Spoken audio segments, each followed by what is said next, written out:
आइए चलें वहां जहां भगवान कह रहे हैं कि सर्वधर्मान परित्यज्य मामेकम शरणं व्रज अहम त्वा सर्व पापेभ्यो मोक्षयिष्यामि मा शुचः।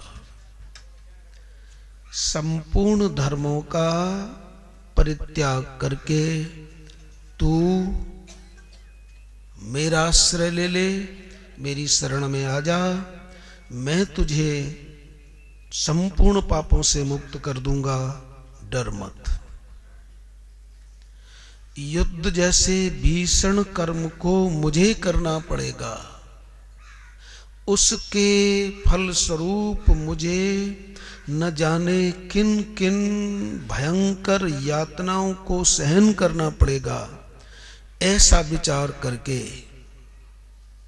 अर्जुन के रोंगटे खड़े हो गए, वो कांपने लगे, उनके हाथ से धनुष बाण छूट गया और स्पष्ट कह दिया मेरे के अब कुछ नहीं हो रहा, मैं तो रथ के पिछले भाग में बैठता हूं। अब भगवान ने देखा इसको मैं अपने स्वरूप का बोध कराऊं, तो वही दो बात कही है संपूर्ण गीता में। नंबर 1 युद्धाय कृत निश्चय, कि तू युद्ध के लिए निश्चय करके खड़ा हो जा। दूसरा फिर मामेकम शरणं व्रज, मेरी शरण में आ जा। अब विशेष बात ध्यान देने की है कि भगवान संपूर्ण धर्मों के त्याग की जो बात कह रहे हैं वो क्यों कह रहे हैं। धर्म छोड़ने की वस्तु नहीं है, विशेष ध्यान दीजिए। धर्म पालन करने की चीज है कि छोड़ने की चीज है? धर्म तो पालन करने की चीज है, छोड़ने की चीज नहीं है। किंतु भगवान क्यों कह रहे हैं कि संपूर्ण धर्मों को छोड़कर मेरी शरण में आ जा? क्यों कह रहे हैं? वो इसलिए कह रहे हैं कि धर्म का पालन करने वाला धर्मात्मा तो हो सकता है, लेकिन ज्ञानी अथवा भक्त हो जाए ये कोई जरूरी नहीं है। लोग धर्मात्मा को ही भक्त समझ लेते हैं, धर्मात्मा को ही ज्ञानी समझ लेते हैं। धर्मात्मा होना अलग बात है, योगी होना अलग बात है, ज्ञानी होना अलग बात है, और भक्त होना अलग बात है। कोई धर्मात्मा हो और वो भगवान का भक्त भी हो, ये कोई निश्चय नहीं है। धर्म के 4 चरण हैं, सत्य, तप, दया और दान। 4 चरण हो गए ना, सत्य, तप, दया और दान। यदि कोई सत्य वक्ता है, सत्य बोलने वाला है, तो सत्य बोलने वाला है वह धार्मिक तो हो सकता है, धर्मात्मा तो हो सकता है, लेकिन क्या भक्त है ही यह निश्चय है क्या? नहीं है। वो धर्मात्मा तो है, लेकिन कोई जरूरी नहीं कि वो भक्त है। लेकिन भगवान का लक्ष्य क्या है? मन मना भव मद भक्तो मद्याजी माम नमस्कुरु मामे वैश्यसि संस्यम मामे वैश्यसि सत्यम ते प्रतिजाने प्रियोस्मे। मन मना भव, मेरे मन वाला हो, मेरा भक्त हो। तो धर्म का पालन करने वाला धर्मात्मा तो हो सकता है, लेकिन भक्त या ज्ञानी अथवा योगी नहीं हो सकता। क्योंकि धर्म जो साधन है वो बहिरंग साधन है। ध्यान दीजिए, धर्म बहिरंग साधन है। युधिष्ठिर धर्मात्मा ज्यादा हैं, भक्त कम है। युधिष्ठिर धर्मात्मा तो हैं, और तप यानी 4 चरण है ना, सत्य, तप, दया और दान। कोई अनेक वर्षों तक तप कर सकता है, कई कई हजार वर्षों तक तप करता है। राक्षस भी तप करते हैं और साधु भी तप करते हैं, लेकिन ये तप करने वाले तपस्वी भक्त ही हो अथवा ज्ञानी ही हो, ये कोई जरूरी नहीं है। तप तो सत्यवादी भक्त ही हो निश्चय नहीं, तपस्वी भक्त ही हो निश्चय नहीं। दया, तीसरा चरण क्या है? दया। दया करने वाला भक्त ही हो, यह कोई जरूरी नहीं। यूं तो रास्ते चलते चलते आपने एक अंधे पर दया कर दी साहब, चलते चलते आपने कुछ उपकार कर दिया, लेकिन यह भक्त का लक्षण नहीं है। ये करना जरूर चाहिए, करना जरूर चाहिए, धर्म करना जरूर चाहिए, लेकिन धर्मात्मा भक्त ही होगा ये नहीं है। दान, कल साहब अंग्रेजों की दृष्टि से नई साल लग रही है, हमारी तुम्हारी दृष्टि से कुछ नहीं है। यदि भारतीय संस्कृति का पालन करने वाले हो तो न आज कुछ न कल कुछ।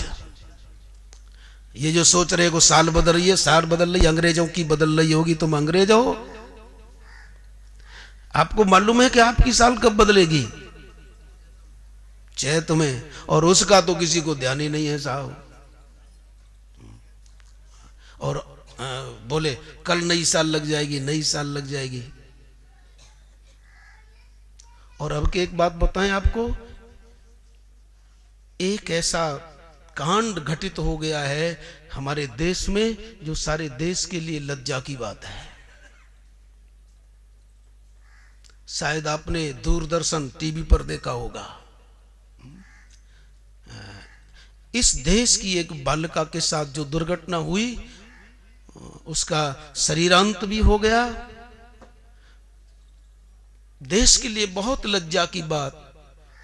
जिस देश का गीध अपने देश की बेटी को बचाने के लिए, पुत्र वधू बचाने के लिए अपना बलिदान कर देता है, उस देश के ही दरिंदों ने अपने देश की एक बहन के साथ जो किया, वो देश के लिए बहुत लज्जा की बात है। उसका शरीर छूट गया। और आपको बताऊं, वैसे इन लोगों का दिमाग फिर नहीं रहा था, लेकिन और कुछ नहीं तो ऊपर से आजकल सरकार चलाने वाले लोगों को दिमाग तो आया और कहा उसने कि अब के हम ये जो नई साल बनाते हैं वो नहीं मनाएंगे। चलो ये कम से कम ये दिमाग तो आया। लेकिन इसने से होता क्या है? जिन्होंने कुछ भी केयर नहीं की, कुछ भी देखभाल नहीं की, नाम स्पष्ट कहता हूं उस सोनिया की जो विदेशी है साहब, कम से कम चलो उसको दिमाग तो आया कि अब कहती है कि इस बेटी के वियोग में हम साल नहीं मनाएंगे। चलो कैसे भी हो, लेकिन मैं तो ये कहता हूं कि आप साल मनाओ तो अपनी साल मनाओ, ये कोई साल नहीं है। अरे अंग्रेजों के पीछे क्यों पड़ते हो? तो खैर, चौथा दान। कल नई साल लग रही है साहब। भारत विकास समिति, श्री हरि आशीर्वाद सेवा संस्थान और भी कोई समिति हो साहब, गरीबों को कंबल बांट रही है। तो गरीबों को कंबल बांटने वाला दानी तो हो सकता है, लेकिन ज्ञानी और भक्त हो ये कोई जरूरी नहीं है। इसलिए सत्यवादी भक्त हो जरूरी नहीं है, वो धर्मात्मा हो सकता है, तपस्वी योगी हो सकता है। शेष जो दया और दान करने वाले जो हैं वो धार्मिक तो हो सकते हैं, लेकिन भगवान का भक्त हो ये कोई बिल्कुल भी निश्चित नहीं है। लेकिन भगवान कहते हैं कि जब तक तू मेरी शरण में नहीं आएगा, इस दुर्जया माया को पार नहीं हो सकता। इसलिए सर्वधर्मान परित्यज्य मामेकम शरणं व्रज, संपूर्ण धर्मों का आश्रय छोड़कर अपने हृदय में ये जरूर बिठा लेना कि धर्म का पालन करना जरूरी है। धर्म का पालन करते करते हम धार्मिक तो हो सकते हैं, लेकिन धार्मिक भी हम गणवेश की जगह गुणवेश को देख लें तो कुछ उन्नति है। हम धर्म का पालन करें, धार्मिक हो सकते हैं, किंतु बड़े बड़े महान पुरुष जब बड़े बड़े काम करते हैं तो उन्हें भी कुछ सूक्ष्म अहम बना रहता है। 21 बार पृथ्वी का दान करते हैं साहब परशुराम जी, लेकिन मन में बना रहता है कि मैं इतना बड़ा दाता हूं। सत्यवादी हरिश्चंद्र कहते हैं कि चंद्र टरे सूरज टरे टरे जगत व्यवहार, पै दृढ़ श्री हरिचंद्र को परे टरे न सत्य विचार। ठीक है, वो सत्यवादी हैं, उनका सत्यवादी में नंबर है, धार्मिक हैं वे, लेकिन भाई ज्ञानी और भक्त की तो बात ही अलग है। तो धर्म की अपेक्षा उपासना अंतरंग है, योग अंतरंग है, लेकिन पराज्ञान और पराभक्ति ये बहुत अंतरंग है। इसलिए भगवान कह रहे हैं तू कंबल बांटता है तो बांट, लोगों के लिए भंडारा खोल रहा है तो खोल, लेकिन तू धार्मिक तो है, ये तो मानता हूं, किंतु भक्त तो तब होगा जब सूक्ष्म अहम का, फलाशक्ति का, कर्तृत्व आसक्ति का, अकर्तृत्व आसक्ति का, ये सब चारों प्रकार की जो आसक्ति है उनका परित्याग करके जब तू सहज रूप से धर्म का पालन करेगा तो ज्ञानी अथवा भक्त जैसा तेरा अंतःकरण। इसलिए सर्वधर्मान परित्यज्य मामेकम, धर्मात्मा हो सकते हो तुम। और धर्म की एक बात है साहब, धर्म उधार का सौदा है, पट जाए न पटे दुकान बंद, न पटा तो उधार बांट दिया, और नहीं आया तो फिर तो धर्म उधार का सौदा है, यहां करोगे तब कहीं जाकर के बाद में मिलेगा। यज्ञ तप दान ये क्या है? यज्ञ यहां करोगे लेकिन फल कहां मिलेगा साहब? स्वर्ग में। हो गया ना उधार का, पटे पटे न पटे कोई जरूरी है? यज्ञ यहां किया और फल मिला स्वर्ग में, हो गया ना उधार का। यज्ञ तप दान ये सब उधार का सौदा है, लेकिन ज्ञान और भक्ति उद्धार का सौदा है। उधार होता है कहीं विशेष देश में, कहीं विशेष काल के बाद, लेकिन उद्धार होता है तुरंत। श्रवण मंगलम, भगवत कथा सुनते ही मंगल और जानते ही आत्मबोध। इसलिए ये जो इस समय हम और आप कर रहे हैं, इससे बड़ा कोई भी काम नहीं है। इसलिए सर्वधर्मान परित्यज्य मामेकम शरणं व्रज, सब कुछ छोड़कर, सबकी फलाशक्ति छोड़कर, क्योंकि हम धर्म करते हैं लेकिन उसके मूल में हमारे अंदर यह भावना बैठी है कि मेरा नाम हो। तो जिसका धर्म यश के लिए होता है तो उससे उसे नाम सुख तो मिल सकता है। जिसका धर्म यश के लिए होता है, धर्मो यशस्य कारणम, यदि किसी का धर्म यश के लिए हो रहा है तो उसे सुख तो मिल सकता है, शांति नहीं मिल सकती। और हमें क्या चाहिए? सुख के नित्य सुख, है नित्य सुख चाहिए ना। तो धर्म से सुख मिल सकता है, लेकिन ज्ञान और भक्ति से। और ज्ञान और भक्ति कब होगी? मुमुक्षा आपको जब होगी, आप जब मुमुक्षु होंगे, आपके अंदर मुमुक्षा होगी, तब ज्ञान प्राप्त करने की लालसा जागेगी। लेकिन तुम्हारे अंदर ज्ञान प्राप्त करने की मुमुक्षा हुई, ये तुम्हारे अपने किसी प्रयास से हुई कि ईश्वर की कृपा से हुई?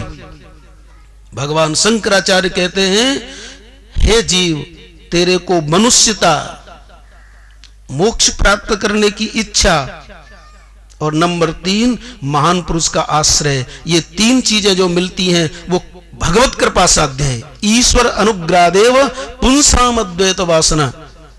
तो कोई भी आदमी धार्मिक हो सकता है लेकिन वो भक्त नहीं हो सकता। और धर्म कब तक फल देगा?